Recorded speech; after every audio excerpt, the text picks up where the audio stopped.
Hey, my name is Emily Dolsky, and thanks so much for joining me today in What Matters Most. Today, I want to discuss why, from the perspective of St. Augustine, Christians don't have to be vegetarian or vegan. Let's begin. Augustine's argument can be found in his monumental work, The City of God, which I have right here. It's a big book, monumental in the fact that it's also very heavy. And his argument can be found in Book 1, Chapter 20, for all those of you following along at home. His point on it actually is an extension of a main point that he's making on the 6th commandment, which is thou shalt not kill.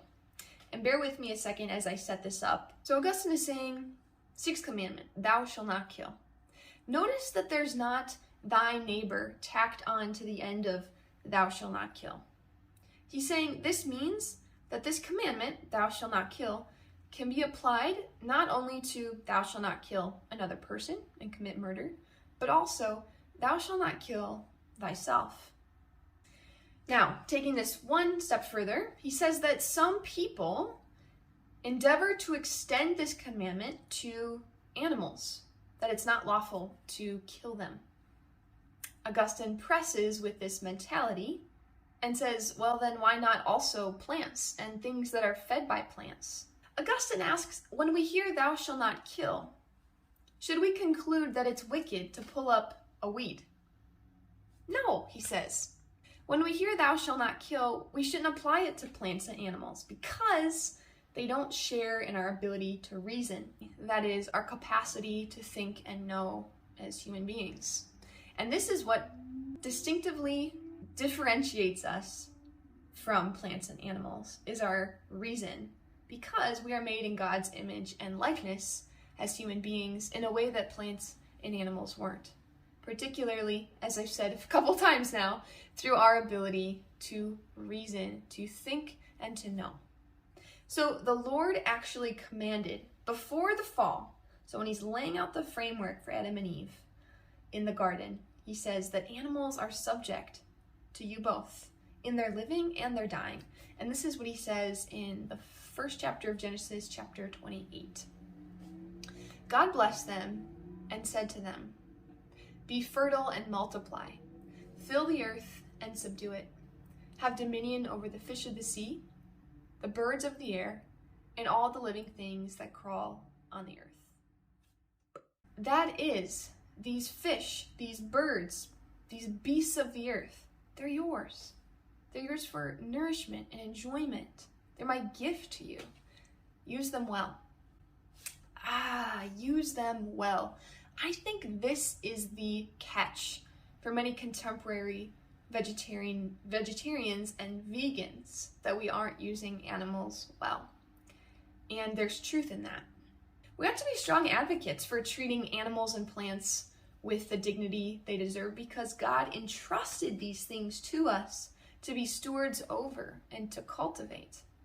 So if fish, meat, or animal products are worrisome to you, based especially on any documentary you've seen, I'm sure you know this, but try to buy as local and organic as possible to really know how your food is being sourced. And you think about it, eating organic was the OG form of eating in the garden. There was no crop dusters in the garden. So buy as close to home, know your butcher, know your farmer, if possible. Now I did want to mention PETA. It stands for People for the Ethical Treatment of Animals. And I want to offer it as a case study gone too far. On PETA's website, the main tagline that you'll see as soon as you pull it up, I said tagline. The main tagline you will see when you pull up this website is animals are not ours, to experiment on, eat, wear, use for entertainment, or abuse in any other way. Actually, animals are ours. God gave them to us to enjoy and use well. So the reply to PETA, of course, is nuanced. We want animals to be treated ethically, yes, but not to the exclusion of consuming them or other rightful uses of them, such as using a deer's hide as a rug after you've killed it and used all the meat. You've used the whole deer very well. On the flip side, we hear of these crazy stories in Africa of people who hunt beautiful elephants, kill them, and only take their tusks. I would agree with PETA that something like that is an atrocity and should be avoided and condemned. So you can see how this issue is very nuanced. We need to use God's gifts well, to use them and not abuse them. And also, I would say, not to elevate animals to the status of humans, for they are not humans. They cannot reason like us. So they don't deserve the same amount of dignity as us. Jesus didn't come to redeem animals, he came to redeem man. But they are a gift to us, so let's keep that at the forefront here. Now, as a final point, I know people who have dietary restrictions who actually can't eat certain meats, certain fish, and certain animal products. Augustine isn't saying that dietary restrictions are the problem here. He's saying you can't extend "thou shalt not kill" to animals and plants. He's saying this commandment is really meant for "thou shalt not kill" another person or yourself.